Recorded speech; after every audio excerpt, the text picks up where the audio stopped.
사랑하는 여러분, 설교 시작 전에 참으로 여러분에게 고맙다는 인사를 먼저 하고 싶습니다. 왜냐하면요, 지금 교회 들어오면서 아시겠지만 참 꽃이 많이 피어 있습니다. 가는 곳마다 벚꽃이 피어 있고 꽃 향기가 우리의 코를 자극을 하고 있죠. 그래서 여러분들이 다른 데로 안 새고 교회로 나온 것이 제게 얼마나 큰 감동이고 감사한 것인지 모르겠습니다. 우리 옆 사람과 한번 이렇게 인사할게요. 함께 있어줘서 너무 고맙습니다. 함께 있어줘서 너무 고맙습니다. 네, 잠깐의 꽃향기 냄새 맡는 것보다 여기 교회에 와서 또 예배를 드리면서 주님의 향기를 맡는 것이 더 복된 것인 줄 믿습니다. 아멘. 네, 여러분 오늘이 무슨 주일입니까? 종려주일이죠, 그죠? 종려주일이라고 얘기를 합니다. 여러분, 그러면 종려주일이 뭡니까? 종려주일이라고 얘기를 하는데, 그럼 여러분들이 종려주일이 뭐냐고 물어봤을 때 뭐라고 대답하시겠습니까? 자, 예수님께서 이제 십자가 사역을 이제 구체적으로 시작하기 위해서 이제 고난을 이제 구체적으로 받게 되는 그 일주일의 기간이 있어요. 그리고 이제 예수님께서 그 딱 시작점이 어디냐면 나귀를 타시고 예루살렘으로 입성을 하는 그 타이밍입니다. 그 타이밍을 기념하는 날이 바로 뭐라고요? 종려주일이에요. 그러니까 예수님께서 당시에 우리가 이 날을 기념하는 것은 예수님께서 이제 본격적인 십자가의 매심으로 다가가는 그 일주일에 시작하는 시간을 기준으로 해서 이제 본격적으로 예수님이 고난이 시작된다라고 생각을 하시면 되겠습니다. 그러면은 이 기간이 끝나고 나면 뭐가 올까요? 다음 주가 되는 부활절이 오는 거죠. 부활절. 예수님께서 다시 살아나신 것을 우리가 기념하고 또 기억하기 위해서 우리는 부활절을 또 지키고 있습니다. 그러면 그 부활절이 오기 직전 이번 주부터 시작되는 그 주간을 우리가 무슨 주간이라고 그래요?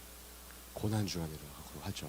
자, 이 기간 동안 여러분 참 많은 일들이 있습니다. 첫 번째, 종려주일의 시작을 알리는 예루살렘 입성 사건, 그죠? 나귀를 타고 들어가십니다. 그리고 어떤 일이 벌어져요?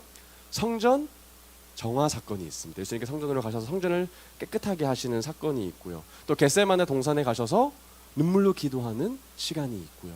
또 그리고 체포를 당하시고 또 고문을 받으시고 또 신문을 받으시고 이제 십자가에 달리시고 돌아가시고 이제 십자가에서 다시 내려오셔서 무덤에 장사되시고, 그죠? 거기까지가 이제 고난 주간이 되는 겁니다. 소위 말해서 어떤 기간이라고 생각하시면 되냐면 이제 정말 이제 애도의 기간. 왜냐하면 장례식에 대한 기억을 생각하시면 될 것 같아요. 그러니까 우리 많은 기독교인들은 이 기간을 굉장히 침묵으로 지키고요. 그리고 경건을 더 실천하기 위해서 노력하고요. 예수님의 죽음을 더욱더 묵상하고 그의 죽음을 우리가 기리는 시간을 우리가 고난 주간을 지킨다라고 얘기를 합니다.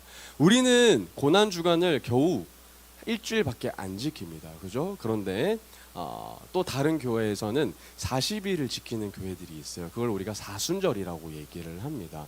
로마 카톨릭의 영향을 받아서 지켜지는 또 문화의 한 배경인데요. 어떤 교회들은 무려 40일 동안 기억하면서 묵상하면서 절제도 하고 또 경건도 하면서 그렇게 나름대로의 예수님의 고난을 기억하면서 기념을 하고 있는 거죠.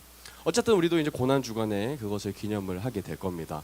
오늘 주보와 함께 배부가 되어진 고난 주간 묵상집이 배부가 될 겁니다. 못 받으신 분들은 뒤에 나가시면 책자가 있으니까요. 꼭 가져가셔서 이번 고난 주간에 계속 하루하루 따라가시면서 묵상을 하면 좋겠습니다. 어쨌든 우리는 이 고난 주간에 예수님을 더 기억하기를 원하는 거죠. 한 교회가 제가 같이 신대원에 나왔던 한 강도사님이 계시는데 그분이 이번에 묵상을 하면서 굉장히 좋은 멘트를 만들었다고 얘기를 해가지고 공유를 해줬습니다. 한번 띄워주시겠어요? 고난주간을 이렇게 멘트로 정리를 했더라고요.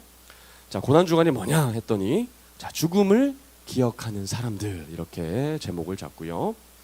죽음으로 향하는 인생들을 죽음에서 건져내고자 자신을 죽음 가운데로 내던지신 한 분의 죽음을 나는 잊지 않고 기억하는 사람입니다. 다시 한번 읽어볼게요.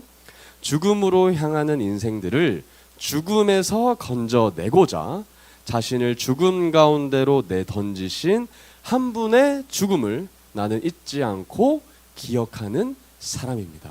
라임 좋죠? 죽음이라는 단어를 반복해서 강조를 하고 있습니다. 진짜 멋지지 않습니까? 참 말 잘 정리했다고 생각이 드는 것 같아요. 이 말 속에 많은 이야기가 녹여져 있어요. 우리는 죽을 수밖에 없는 죄인이지만 우리 죄인들을 주님께서 기억해 주시고 보살펴 주셔서 하나님께서 독생자이신 예수 그리스도를 이 땅 가운데 보내주셨죠. 그리고 죽음으로 죽음을 이기게 하시고 우리가 다시 살아나는 소망으로 나아가는 그런 것을 우리가 기념하고 또 기억할 수 있는 좋은 문구라고 생각이 되어집니다. 그래서 우리는 부활절 직전까지 예수님의 고난과 또 아픔과 우리를 위해서 베풀어 주신 사랑을 계속해서 끊임없이 기억하려고 노력을 하려고 하는 거죠. 좋아요. 아주 좋습니다. 그런데 저는 이번 고난주간을 여러분들과 계속 어떻게 묵상했으면 좋겠까? 여러분들에게 이 고난주간이 어떤 의미로 다가왔으면 좋겠을까를 정말 끊임없이 묵상하고 고민하고 기도했어요. 그러다가 제가 생각을 했습니다. 여러분들, 우리가 2000년 전으로 다시 돌아가서 예수님께서 십자가에 달리시는 그 과정을 우리가 지켜보고 있는 예수님의 무리라든지 그리고 제자들이라고 한번 여겨보고 한번 상상을 해봅시다. 그리고 우리는 아직 예수님께서 부활하셨다는 사실을 모르고 있어요. 진짜 성경에 있는 그 시점으로 돌아가는 거예요. 자, 그러다가 예수님께서 십자가에 달리셨어요. 그럼 우리는 어떤 반응을 보일까요? 당연히 사랑하는 분이니까, 당연히 우리가 목숨처럼 따라다녔던 분이니까 그분이 돌아가심을 어때요? 슬퍼하겠죠. 그래서 아마 우리는 지금 애통의 현장이 될 겁니다. 다 같이 울 거란 말이에요. 제자들이 그랬던 것처럼, 마리아와 그 여자들의 무리들이 그랬던 것처럼 예수님의 죽음을 엄청 슬퍼할 거예요. 여기서 안 울 사람이 누가 있습니까? 예수님께서 십자가 달리시는데, 그죠? 그런데 예수님께서 어떻게 되셨어요? 3일을 지나고 다시 어떻게 되셨어요? 살아나셨단 말이에요. 우리는 죽을 수밖에 없는 데스가 끝이에요. 데스하고 반드시 점이 붙여져요. 근데 예수님은 어떻게 되셨어요? 부활하셨어요. 그래서 뭐라 그러냐? 죽음의 죽음이라 그래요. 우리는 죽음으로 끝나는 인생이지만 예수님은 죽음의 죽음인 거예요. 사망 권세를 이기시고 다시 어떻게 하셨다고요? 부활하신 거예요. 여러분, 기독교의 가장 큰 핵심의 교리가 뭐냐면 부활이에요. 부활이 없으면 기독교는 성립될 수가 없습니다. 왜요? 죽을 수밖에 없잖아요. 다시 살아날 수가 없는데 왜 우리가 종교성을 가져야 되는 겁니까? 우리가 기독교를 믿는다는 거, 예수를 믿는다는 것은 가장 중요한 거, 부활한다는 거예요. 예수님께서 우리를 위해서 죽을 수밖에 없는 우리들을 구원하시기 위해 죽음으로 죽음을 이기셨다는 그 예수 그리스도의 복음의 이야기가 우리 가운데 가장 핵심적인 교리가 된단 말이죠. 근데 여러분, 수많은 사람들이 예수라는 존재를 알고 있어요. 부인하지 않습니다. 그런데 뭘 부인하느냐? 예수 그리스도가 하나님의 아들이라는 점을 부인합니다. 두 번째, 예수를 뭘 부인하느냐? 예수가 다시 살아나셨다는 것을 부인해요. 이 두 가지만 부인하고 예수가 정말 훌륭한 분이시고 예수가 선지자라는 것을 모두가 인정을 합니다. 이 두 가지를 부정하잖아요. 뭐가 되냐? 이슬람이 됩니다. 다른 거 정말 비슷해요. 이슬람하고 정말 비슷해요. 그런데 가장 결정적인 차이가 두 가지가 있는 거예요. 하나님의 아들이라는 점과 그리고 예수가 다시 부활하셨다는 점이 다른 거예요. 근데 우리는 이 두 가지를 목숨처럼 지킨단 말이에요. 너무 기쁜 소식이잖아요. 왜요? 다시 살아나셨다는 거예요. 우리가 그토록 사랑했던 분이 예수 그리스도가 십자가에 달리셨지만 다시 3일 밤 지나서 다시 살아나셨어요. 그럼 어때요? 기뻐야죠. 얼마나 기뻐해야 돼요. 우리가 다시 그렇게 사랑했던 분을 다시 볼 수 있고 따라다닐 수 있다는 사실이 여러분들 얼마나 기뻐해야 되는 사실인지 몰라요. 근데 여러분, 제가 왜 이런 얘기를 하는지 압니까? 무뎌졌기 때문에 그래요. 예수님께서 우리를 위해서 죽으시고 그리고 다시 사시고 그리고 우리와 함께 계시고 그리고 하늘에 올라가셔서 우리를 기다리고 계신다는 이 사실이 너무 무감각해진 거예요. 아무렇지 않아진 거예요. 그냥 텍스트로만 맞아, 맞지, 알아, 거기서 끝난 거예요. 여러분, 이 이야기가 그렇게 끝나면 안 됩니다. 진짜 이 이야기를 들으면 가슴이 두근거리고 벅차야 되는 거예요. 와! 보잘것없는 나를 위해서 하나님께서 독생자 예수 그리스도 이 땅에 보내시고 수많은 고난과 수치를 당하시면서까지 피 흘리시기까지 하신 그의 사랑을 보고 우리는 감탄해야 되고 경이로움을 찬양해야 되는 거예요. 근데 그걸 그냥 그렇지, 맞아, 알아 라고 끝날 문제가 아닌 겁니다. 정말 기뻐해야 돼요. 정말 기뻐해야 돼요. 여러분들, 지금 부활절이 다가옵니다. 부활절 다가오는 설레요? 막 일주일 동안 예수님 다시 살아나셨구나, 부활절 계란 먹으면서 계란 이렇게 하십니까? 아니면 그냥 계란 하나 먹고 그냥 부활절이야 하고 금방 다음 주로 지나갑니까? 여러분들의 신앙 속에서 부활이 도대체 어떤 의미를 지니고 있어요? 예수님이 진짜 다시 살아나셨다니까요? 정말 살아나셨어요. 근데 그게 여러분들의 삶 속에서 얼마나 크게 작용하냐고요. 저는 그걸 오늘 여러분들에게 터치하고 싶은 거죠. 마태복음 28장 1절에서 8절 말씀입니다. 여러분들 진짜 예수님께서 다시 살아나셨다는 사실을 모른 채로 한번 성경으로 들어가 보길 원해요. 주인공처럼 한번 가보길 원합니다. 1절 제가 읽어볼게요. 계속. 안식일이 다 지나고 안식 후 첫날이 되려는 새벽에 막달라 마리아와 다른 마리아가 무덤을 보려고 갔더니 큰 지진이 나며 주의 천사가 하늘로부터 내려와 돌을 굴려내고 그 위에 앉았는데 그 형상이 번개 같고 그 옷은 눈같이 희건을 지키던 자들이 그를 무서워하며 떨며 죽은 사람과 같이 되었더라. 천사가 여자들에게 말하여 이르되 너희는 무서워하지 말라. 십자가에 못 박히신 예수를 너희가 찾는 줄을 내가 아노라. 그가 여기 계시지 않고 그가 말씀하시던 대로 살아나셨느니라. 와서 그가 누우셨던 곳을 보라. 또 빨리 가서 그의 제자들에게 이르되 그가 죽은 자 가운데서 다시 살아나셨고 너희보다 먼저 갈릴리로 가시나니 거기서 너희가 배우리라 하라. 보라 내가 너에게 일렀느니라 하거늘 그 여자들이 무서움과 큰 기쁨으로 빨리 무덤을 떠나 제자들에게 알리려고 다름질할세. 여러분 지금 이게 어떤 상황이에요? 막달라 마리아하고 그 여자들의 무리가 예수님의 돌무덤에 가서 예수님이 잘 계신지 아닌지 확인도 하고 그리고 예수님의 시체를 보려고 갔는데 어떻게 됐어요? 무덤이 활짝 열려있고 그 돌 무덤 위에 누가 앉아있어요? 천사가 앉아있는 거예요. 그리고 그 옆에 있는 병사들이 어떻게 됐다고요? 죽은 자와 같이 되었다는 거예요. 얼마나 놀랬겠어요. 그 천사들을 뭐라고 묘사합니까? 그 형상이 번개 같고 얼마나 놀랬겠어요. 그리고 천사가 여자들에게 말하는 거예요. 야, 네가 예수님을 찾고 있는 걸 내가 안다. 근데 예수님 여기 있다 없다? 안 계신다. 와서 뭐해라? 봐봐. 여기 빈 무덤이야. 그렇게 얘기하고 있는 거예요. 얼마나 깜짝 놀랐겠어요. 막달라 마리아하고 그 무리들은 뭐라고 생각했냐면 예수님이 다시 살아나셨다고 생각을 안 하고 처음에는 도난당했다 생각, 독을 당했구나. 우리 예수님의 무덤에 누가 침입해서 예수님의 이 시신을 누가 훔쳐갔구나라고 생각을 처음에 했을 거예요. 근데 천사가 얘기해 주는 거예요. 뭐라고 했다고요? 그가 여기 계시지 않고 뭐 했다? 다시 살아나셨다. 여러분 이게 상식적으로 이해가 됩니까? 여러분들이 장례식장에 갔는데 여러분들의 가족이 할아버지나 할머니나 이미 돌아가신 분들이 갑자기 살아나셨대 라고 하면 여러분들 그게 쉽게 믿겨져요? 지금도 안 믿겨요. 지금도 2000년이 지난 지금도 쉽게 받아들여지지 않는 사실이라고요. 근데 이 당시에는 얼마나 놀랐겠어요. 내가 예수님이 십자가에 달리셔서 이미 죽은 것을 봤는데 다시 살아나셨다라고 누가 얘기하고 있어요? 사람이 얘기하는 게 아니라 천사가 얘기하고 있어요. 얼마나 놀랐겠습니까? 그래서 8절이 이렇게 나오는 거예요. 그 여자들이 뭐 했다고요? 무서웠다. 천사가 나한테 지금 얘기하고 있으니까 얼마나 그게 두려웠겠어요. 그런데 동시에 뭐 했다고요? 기뻤다. 왜요? 누가 살아나셨기 때문에. 예수님이 살아나셨기 때문에. 너무 기쁜 거예요. 두렵지만은 천사가 지금 나에게 와서 너무 신기한 이야기를 하고 있어서 너무 무섭지만 그게 너무 기쁜 거예요. 왜? 살아나셨으니까. 예수님이 너무 살아나신 게 그 기쁜 거죠. 그래서 혼자 그 이야기를 간직하고 있고 싶지 않아서 어떻게 해요? 빨리 달려가서 누구한테 얘기하고 있는 겁니까? 제자들한테 가서 얘기하는 거예요. 얘들아 제자들아 예수님이 살아나셨어. 예수님이 살아나셨어. 하니까 제자들이 뭐라 그래요? 웅성웅성 뭐라고 예수님이 살아나셨다라는 이야기가 처음에 들었더니 막달라 마리아의 무리들은 정말 큰 기쁨으로 화답했어요. 말도 안 되는 거죠. 예수님이 어떻게 다시 살아나실 수 있지? 근데 너무 기쁜 거예요. 근데 여러분 예수님의 부활 소식이 여러분들에게 기쁨으로 다가옵니까? 한 번이라도 이때까지 살면서 한 번이라도 예수님의 부활에 대한 이야기가 복음의 이야기가 여러분들의 삶 속에서 정말 경이로움이 나오고 정말 기쁨이 터져 나온 적이 있어요? 아니면 계속해서 그래 부활하셨지 믿어 이 정도로 그치지는 않는 거 아닙니까?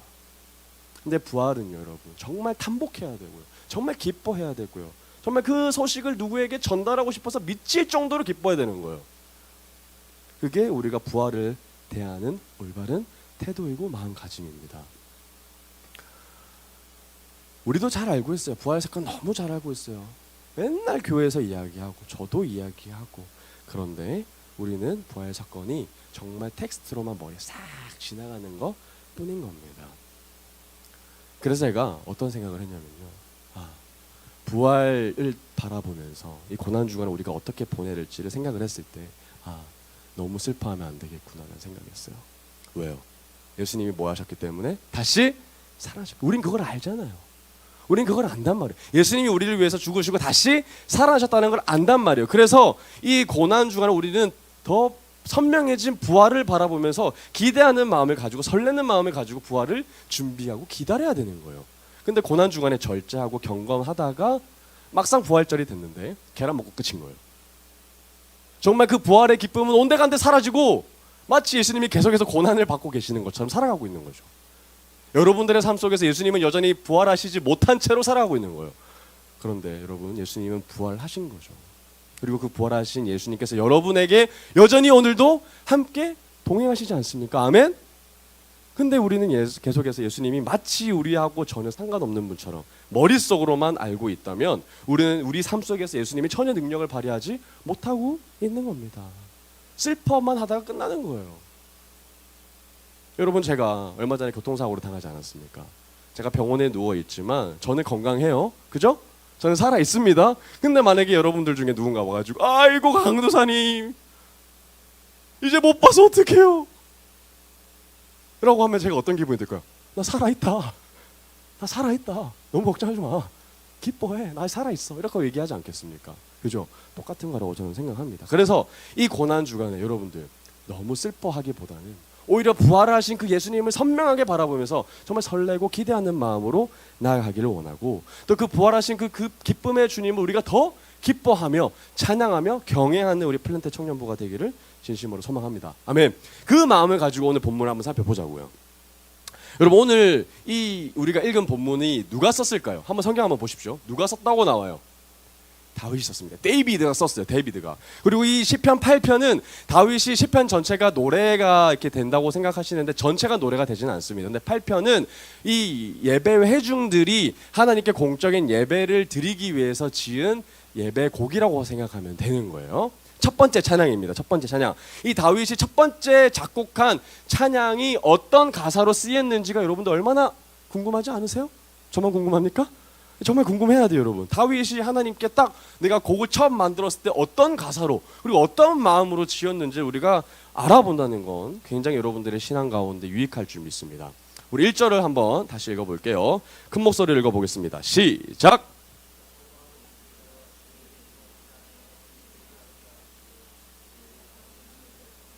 자, 여러분들 이게 너무 유명한 구절이에요. 박종호 우리 테너분이 이 노래를 부르셨어요. 어떤 노래로 만들죠? 어떤 노래죠, 음이? 여호와 우리 주여 주의 이름이 온 땅에 어찌 그리 아름다운지요. 맞죠? 다 아시죠? 그죠? 그 구절입니다. 그게 그분이 그냥 쓰신 것이 아니라 성경의 구절을 그냥 고백하신 거죠. 여러분, 지금 이 시편 기자 다윗은 여호와 우리 주의 그 이름이 온 땅에 뭐라 그랬어요? 온 땅에 뭐하다? 아름답다라고 나와 있어. 아름답다. 어찌 그리 아름답냐? 어떻게 그렇게 아름다울 수가 있습니까? 라고 지금 표현하고 있는 거예요. 여러분, 아름답다라는 말이 뭡니까? 아름답다. 아름답다라는 말을 어떻게 설명할 수 있어요? 예쁘다? 또. 자, 그러면 좀 더 쉽게. 아름답다라는 말을 언제 써요?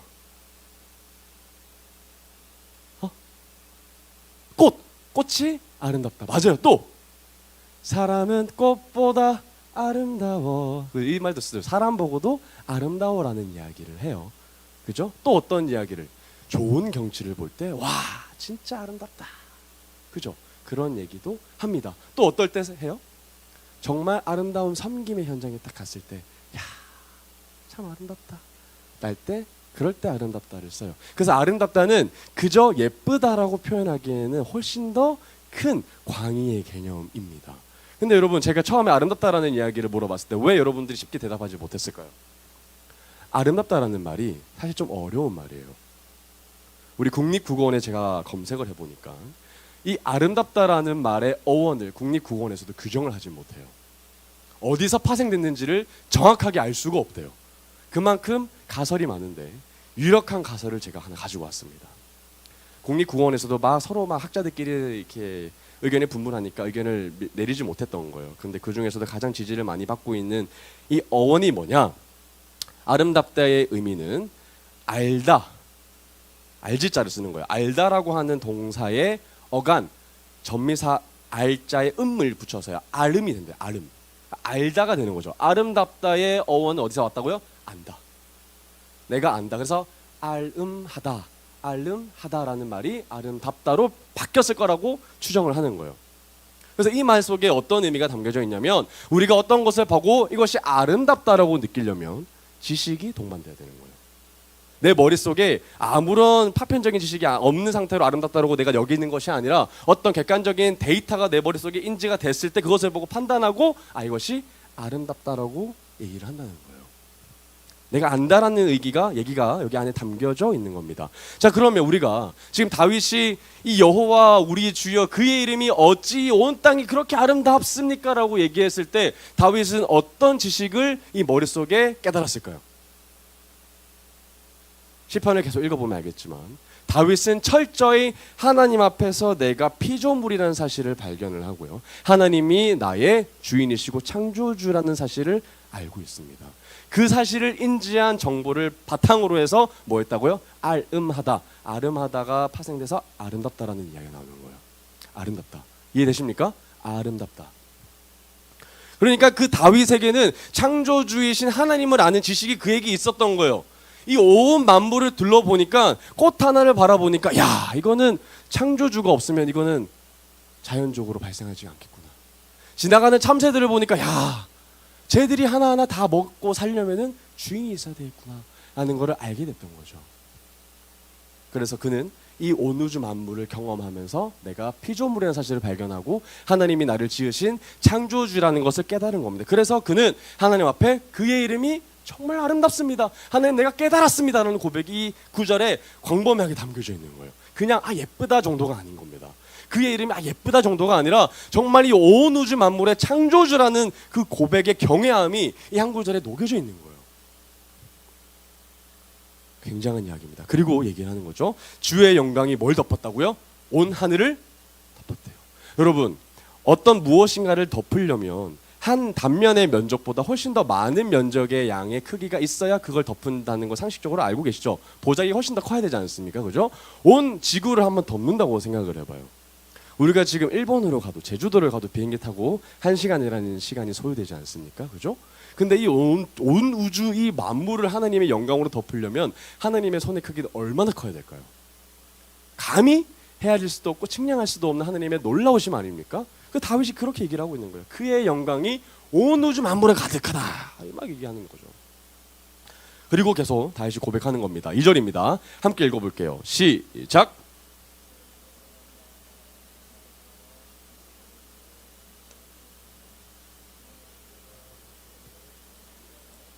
아멘. 여러분, 이전에서는 주님의 일하시는 방법에 대해서 나와 있어요. 일하시는 방식에 대해서. 하나님은 높은 자를 들어 사용하시고 강한 자를 들어 사용하시는 것이 아니라 어떤 자를 사용하신다고요? 약한 자. 약한 자가 어떤 사람으로 나와요, 여기서? 어린 아이들과 젖먹이. 여러분, 젖먹이들이 무슨 힘이 있겠습니까? 지금 제 조카가 젖먹이 아이인데 그 아이가 무슨 힘이 있겠어요? 혼자서 걸어 다닐 수도 없고 혼자서 먹을 수도 없는 이 아이가 무슨 힘이 있겠습니까? 그런데 하나님께서는 그 사람들의 입, 연약한 사람들의 입으로 뭘 세우신다고요? 권능을 세우신다는 거예요. 입에 권능을 세워요. 입에. 그리고 그 권능을 통하여 원수들과 보복자들의 입을 다물게 한다는 거예요. 여러분, 지난주 설교 때 다윗이 혼자 동굴에 아둘람굴에 갇혀 있을 때 누가 왔어요? 가족들이 왔고 그 다음에 400명이라는 사람들이 왔어요. 근데 그 400명의 사람들이 어떤 사람들이었어요? 손에 창을 들고 우람우람한 사람들의 장군들이 왔어요. 어떤 사람들이 왔어요? 환난당하고 원통하고 빚진 자들 아니었습니까? 세상에서 가장 약한 사람들 다 모였다고요. 그런데 그 사람들을 통해서 뭐 했어요? 하나님이 일하셨어요. 하나님이 그 사람들을 통해 이스라엘을 건설해 나가셨어요. 마찬가지죠. 하나님의 일하시는 방식은 정말 힘없는 사람들의 이 약함을 통해서 주의 강함을 드러내는 거예요. 예수님께서도 이 구절을 사용하십니다. 마태복음 21장 15절에서 16절입니다. 대제사장들과 서기관들이 예수께서 하시는 이상한 일과 또 성전에서 소리질러 호산나 다윗의 자손이여 하는 어린이들을 보고 노하여 예수께 말하되 그들이 하는 말을 듣느냐? 예수께서 이르시되 그렇다. 어린 아기와 젖먹이들의 입에서 나오는 찬미를 온전하게 하셨나이다 함을 너희가 읽어본 일이 없느냐 하시고, 지금 서기관과 제사장들이 예수님께 지금 비판하는 거예요. 뭐라 하고 있는 거예요? 뭐라 하고 있는 겁니까? 내가 회당에 지나가다 보니까 어린아이들이 지금 예수님 쫓아다니면서 호산나 다윗의 자손이여 이렇게 팬처럼 돌아다니는 거예요. 그러니까 그 모습을 보고 서기관과 제사장들이 예수께 말하는 겁니다. 야! 너 그 애기 봤어? 빨리 그 애들 입 다물게 해! 라고 얘기했는데 예수님께서 뭐라 그래요? 이 성경 구절을 쓰시는 거예요. 시편 8편의 2절의 말씀을 쓰시는 겁니다. 그래, 어린아이와 젖먹이들의 입에 오히려 권능이 있고 그 권능을 통해서 바로 원수들과 보복자들의 입을 다무게 할 것인데, 그렇다면 너희들의 입을 다무게 될 것이야. 성경에서 원수들과 보복자들의 입이 누가 됐어요? 지금 서기관과 제사장들이 됐어요. 예수님을 가장 먼저 알아봐야 될 사람들이 오히려 예수님을 찬양하지도 못하고 입을 다물게 만들어버리고, 그리고 오히려 예수님을 대적하고 원수가 되고 보복자가 되어버린 거예요. 그죠? 오히려 어린아기의 고백 속에서, 애들의 입 속에서 예수님을 보고 뭐라고 표현합니까? 호산나 다윗의 자손이요. 이분이 바로 우리의 구원자시다. 이분이 바로 우리의 메시아다. 이분이 바로 우리의 죄 문제를 해결해 주시는 유일한 독생자 예수 그리스도라는 그 고백이 원수와 보복자들의 입에서 나오지 않고, 제사장들과 서기관들의 입에서 나오지 않고 어린아이와 젖먹이들의 입을 통해서 나온다는 겁니다. 그래서 어린아이들의 믿음이 귀하다는 거예요. 우리가 나이가 들어가면 들어갈수록 우리는 점점점 원수들과 보복자들의 입술을 가져가게 되는 거죠. 그래서 끊임없이 우리는 우리의 입술을 어린아이와 같이 지킬 필요가 있는 겁니다. 계속해서 3절입니다. 3절에 뭐라고 고백하면 참 아름다워요. 주의 손가락으로 만드신 주의 하늘과 주께서 베풀어 두신 달과 별들을 내가 보니. 지금 하늘을 이렇게 바라봅니다. 다윗이 자 하늘을 바라봐요. 지금 한국은 미세먼지가 많아서 참 하늘을 바라보는 재미가 없는데, 미세먼지가 없다고 가정을 하고 하늘을 바라보십시다. 얼마나 하늘이 이쁘겠어요. 제주도만 가도 날만 좋으면 하늘이 이쁩니다. 그죠? 뭐 동남아시아 가면 얼마나 더 이쁘겠어요. 그리고 몽골 같은 데 가면 밤하늘에 별이 진짜 쏟아지거든요. 그런 별들을 보고 우리가 아 예쁘다, 야 별 좋네, 이렇게 하고 인스타 찍고 그 정도의 감성으로 끝나면 안 됩니다. 그 고백을 보고 우리가 뭐라고 얘기해야 돼? 거기는 예쁘다라고 할 정도가 아니야. 그것을 보면서 주님 당신의 이름이 참으로 아름답습니다 라는 고백이 우리처럼 나와야 되는 거예요. 자, 근데 다윗이 그 당시에 하늘과 해와 달과 별들을 보면서 무슨 생각을 했어요? 하나님, 주의 손가락으로 만들어진 저 하늘과 저 달과 별들이 참으로 아름답습니다 라고 얘기를 하고 있어요. 여러분, 정말 그럴 수 있다라고 생각하는 표현일 줄 모르겠지만 이 당시에는 뭐라고 생각을 했냐면, 해와 달과 별들은 뭐였어요? 신이었어요. 태양신 들어봤죠? 우상 숭배의 대상이었습니다. 그런데 다윗은 뭐라 그래요? 그것조차 뭐라고요? 하나님께서 지으신 피조물이라는 거예요. 하나님의 작품이라는 거예요. 그것을 보고 경배해야 될 것이 아니라 그것을 지으신 하나님을 바라보라는 거예요. 이거는 그 당시에 가지고 있었던 고대 근동 사회에서는 굉장히 센세이션한 일이에요. 우리가 생각할 정도의 그 정도의 이야기가 아니라고. 신에 대한 개념을 완전히 박살내버리고 그것을 지으신 정말 위대하신 하나님만이 딱 드러나게 하는 거예요. 다윗의 표현이 너무나도 놀라운 거죠. 그런데 더 놀라운 게 있어요. 그렇게 위대한 태양과 하늘과 달과 별들이 우리를 위하라는 거예요. 우리를 위한 거라는 겁니다. 4절일게요. 4절. 자, 우리 한 목소리로, 큰 목소리로 읽어보도록 합니다. 시작.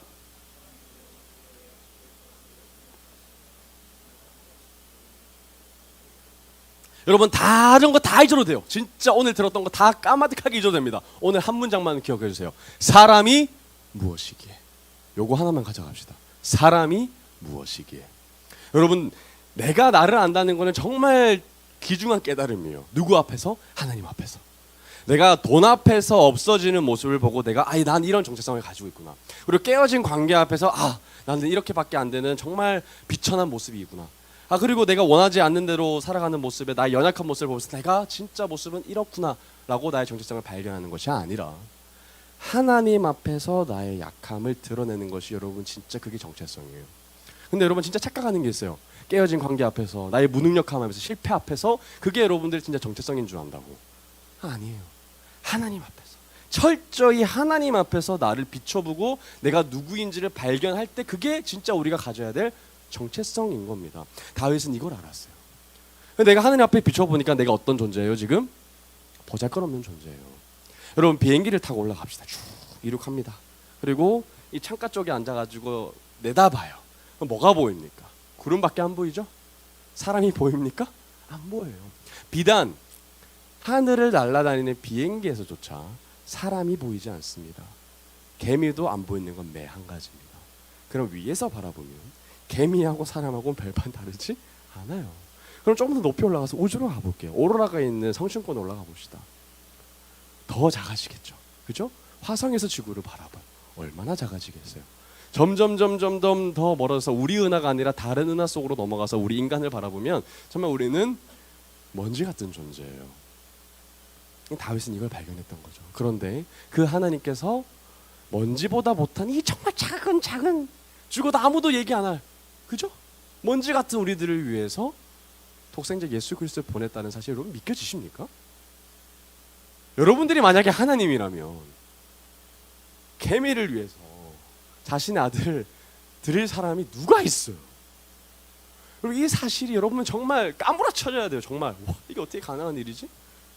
정말 놀랍고 신비하고 이 경외를 하나님께 올려야 되는 거죠. 그래서 다윗이 이런 고백을 하는 거예요. 정말 그 이야기 복음의 얘기가 내가 감당이 안 되니까 이 고백이 나오는 거예요. 사람이 무엇이기에? 도대체 하나님, 내가 봤을 때 사람은 너무나를 연약하고 먼지보다 못한 존재인데 도대체 사람이 뭐길래 나를 위해서 이렇게 하나님께서 보살펴 주시는 겁니까? 이 한마디 속에 여러분들의 신앙이 담겨져 있는 거예요. 그런데 사람이 무엇이기에라고 얘기하기보다 여러분도 어떻게 얘기해요? 내가 누군데? 여러분들 부장에 가보면 부장님들 뭐라 그래요? 내가 임마 내가 다 알아 임마 나의 이름을 드러내지 않습니까? 그죠? 세상 가운데 내가 누구인지를 막 증명하려고 하고 내가 누군데 너 그렇게 함부로 하면 돼? 라고 얘기를 하는 거, 그게 우리가 흔히 보는 건데 다윗은 왕인데도 불구하고 이스라엘의 통일 왕국의 왕인데도 불구하고 내가 무엇이기에, 인자가 무엇이기에 이런 얘기를 했단 말이에요. 그를 생각하시며 주께서 그를 돌보시나이까, 이런 고백을 하고 있는 거죠. 감사의 고백이 계속 얘기가 나오고 있는 거예요. 다윗은 계속해서 이렇게 고백합니다. 5절입니다. 그를 하나님보다 조금 못하게 하시고 영화와 존귀로 간을 씌우셨나이다. 여러분, 다윗이 생각했을 때 내가 살아가고 있는 이 인간들의 모습, 사람들의 모습이 얼마나 지금 부귀영화를 누리고 있는지 마치 뭐와 같다 그래요? 하나님보다 조금 못하게 하는 정도로 지금 인간이 이걸 누리고 있다는 거예요. 여러분, 왜 이 말을 했을까요? 이 말 속에 정말 여러분 내가 하나님과 맞먹는 존재로 살아간다는 걸 의미한다는 게 아니라 지금 이 고백 속에 뭐가 담겨져 있냐면 창세기에 대한 고백이 담겨져 있습니다. 창세기 1장 26절 27절을 한번 같이 읽어볼게요. 시작.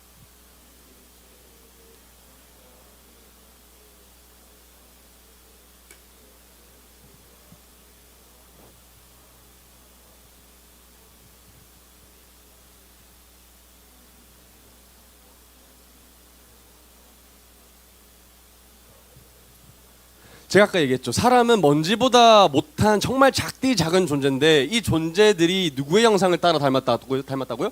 하나님의 형상.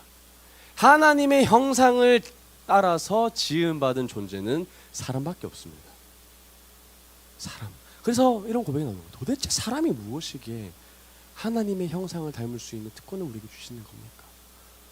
우리가 여러분 코가 없어도, 아니 머리통이 없어도 우리는 전혀 할 말이 없어요.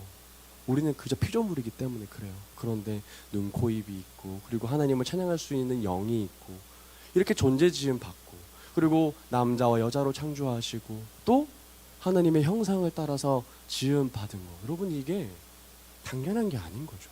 얼마나 큰 특권이고 얼마나 큰 선물인지 모릅니다. 이걸 깨닫고 나니까 다윗이 이런 고백을 하는 거예요. 사람이 무엇이기에, 인자가 무엇이기에, 이런 얘기를 하나님께 올려드리고, 그리고 우리가 하나님보다 조금 못하게 하시고 라는 고백을 하고 있는 거예요. 얼마나 감사하겠습니까? 그래서 다윗은 계속해서 이렇게 얘기를 하는 거예요. 창세기 1장 내용을 바탕으로 얘기를 합니다. 6절, 7절, 8절인데요.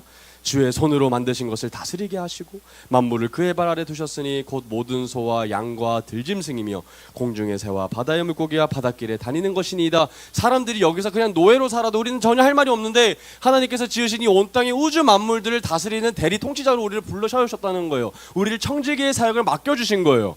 아담에게 하나님께서 불러주셨던 그 콜링의 이야기가 뭐였습니까? 이 온 땅에 가축에 이 기는 것과 모든 것들을 이름도 지어주게 하고 다스리라고 하지 않았습니까? 그죠? 청지기 사역을 하나님께서 주여해 주시는 거예요. 부여. 하나님 대신.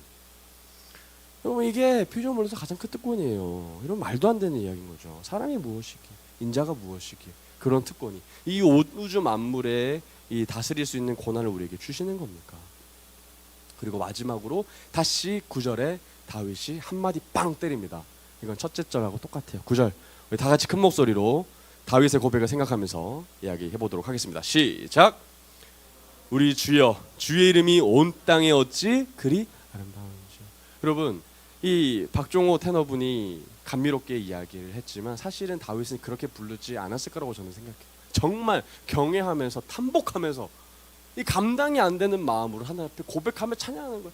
하나님 어찌 그리 아름다우실 수 있습니까? 내가 뭐라고 하나님 어떻게 이런 일을 하실 수 있으십니까? 라는 고백이 이 시편 8편에 녹여져 있는 거예요. 그래서 여러분 이 이야기를 할 때 정말 그냥 여호와 우리 주여 이렇게 고백할 이야기가 아닌 거예요. 정말 그 하나님에 대한 정말 기쁨을 넘치는 마음으로 하나님 앞에 경건한 마음으로 나가는 거죠. 어찌할 바를 모르는 그 탄복하는 마음으로 말해요. 여러분 다윗은 하나님이 창조주이시고 내가 피조물이라는 사실을 철저히 깨달은 지식을 바탕으로 아름하다라는 이야기가 나왔고 그래서 아름답다라는 이야기가 나왔어요. 그죠? 자 그러면 여러분들은 어떤 것을 바라보고 아름하다라고 이야기를 하고 있습니까? 그리고 그것을 보고 아름답다라고 이야기하고 있어요.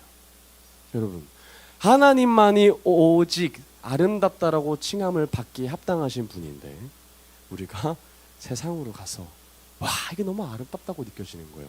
그래서 내가 이것만 하면 나의 이 모든 상황과 그리고 내가 처한 환경이 해결될 것 같은 그래서 이 상황 보고 이 세상을 보고 내가 알아. 그래서 내가 이걸 아름해. 그리고 이 세상을 보고 아름하다, 아름답다라고 여기고 있지는 않습니까? 학력을 보고 관계를 보고 성공을 바라보면서 여러분도 그게 아름답지. 그것만 가지면 내가 이 나의 처한 환경이 해결되어지고 내가 궁극적으로 나의 인생이 아름다워질 거야 라고 얘기를 하고 있지는 않습니까? 여러분 진짜 우리가 경배해야 되고 경외해야 되고 그래서 우리의 지식을 바탕으로 하나님이 우리의 창조주이시고 그래서 여호와 우리 주여 어찌 그의 이름이 온 땅에 아름다운지요라고 얘기할 수 있는 건 오직 누구밖에 없습니까? 여호와밖에 없어요. 그런데 그 사실을 알고 있음에도 불구하고 우리는 세상에 나가서 어찌 그런 아름다움이라는 고귀한 단어를 함부로 남발하고 있습니까? 절대 여러분 세상은 하나님보다 아름다울 수가 없습니다. 하나님께서 만들어 놓으신 피조물의 세상 그 어떤 것은 그렇게 아름답다고 할지라도 하나님보다 결코 아름다울 수는 없어요. 여러분 이 사실을 믿으셔야 돼요. 그래서 아름답다라는 이야기 여러분 꼭 하나님께만 쓰셔야 됩니다. 정말 누구죠? 다윗처럼. 여러분 오늘 여러분들과 함께 찬양을 가지고 왔습니다. 어떤 찬양이냐면요 주의 아름다움은 이라는 찬양이에요. 우리 찬양팀 같이 나와주세요. 제가 가사를 한번 불러드리겠습니다. 주의 아름다움은 말로 다 형언할 수 없고 주님의 그 놀라우심은 다 표현할 수가 없네요. 누가 그 지혜를 깨닫고 누가 깊은 사랑 측량할까. 보좌에 앉으신 주의 위엄 아름다우신 주님 내가 주를 경외함으로 주님 앞에 홀로 섭니다. 찬양 받으시기 합당한 거룩하신 주님. 여러분 이 가사도 얘기를 하고 있어요. 오직 아름답다라고 칭함 받으시는 분은 주님밖에 없으시다고요. 여러분들이 어떤 지식을 통해서 아름하다라는 이야기를 하고 있습니까? 우리가 아름하다라고 얘기할 수 있는 건 오직 그리스도의 복음밖에 없는 줄 믿으셔야 돼요. 예수 그리스도가 여러분들을 위해서 이 땅 가운데 오시고 인간의 몸을 입으시고 그리고 여러분들을 위해서 십자가 사역을 완수하시고 피 한 방울 아끼지 않으시고 모두 바닥에 쏟으시기까지 사랑한 그 사랑의 이야기 그리고 다시 부활하셔서 여러분들을 초청하시고 기다리시는 그 구원의 이야기만이 여러분들이 내가 아름합니다. 그래서 당신이 너무 아름답습니다 라고 고백해야 되는 줄 믿어야 돼요. 여러분들 도대체 어디 가서 여러분들이 아름답다라고 얘기하고 있습니까? 여러분 아름답다라고 얘기할 수 있는 건 오직 여호와밖에 없어요. 여호와. 그런데 내가 세상에 나가서 차 보고 빌딩 보고 부동산 보고 여러분들 어떻게 아름답다는 이야기를 할 수 있겠습니까? 오늘 이 가사를 생각하시면서 정말 내 마음을 애통해하면서 주님 내가 이제 결단하고 고백합니다. 오직 주의 아름다움을 바라보며 찬양하며 나가겠습니다. 그렇게 결단하는 마음으로 우리 같이 찬양하며 나가겠습니다.